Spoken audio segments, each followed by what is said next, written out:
ఇది చూసారా, గోరింటాకు అనమాట. ఒక 20 రోజులు అయిపోయింది ఊరి నుండి తెచ్చి. ఇప్పుడు రుబ్బుదాం అనుకుంటున్నాను. ఆల్రెడీ ఒకసారి పెట్టేసుకున్నాము, ఇది సెకండ్ టైము. ఇంకా ఉంది.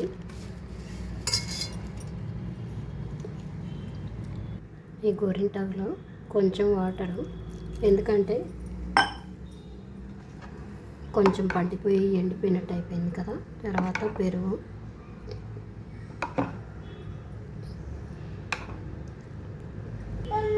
కొంచెం వాము, ఇది పటిక, చింతపండు.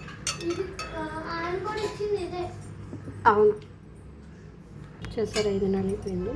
ఇంకా ఉంది, ఇది కూడా వేసేసుకొని కొంచెం మజ్జిగ లేకపోతే పెరుగు లేకపోతే కొంచెం వాటర్ పోసుకున్నాం. చూసారా గోరింటాకు, కాకపోతే కొంచెం బ్లాకిష్గా ఉంది కానీ రెడ్డిష్ వైట్ గ్రీనిష్గా లేదు చూడండి. కానీ పండుతుంది, ఇప్పుడిప్పుడే ఎర్రబడుతుంది. ఎన్ని రోజులు ఉన్నా పండుతుంది అనుకుంటా. ఇది మా ఊరిది, మా ఊరు అయ్యంకి అని చెప్పాను కదా, అక్కడి నుంచి తెచ్చుకున్నాను అనమాట ఒక 20 days బ్యాక్. అప్పుడు చేసుకున్నాము, మళ్ళీ ఇప్పుడు చేస్తున్నాను.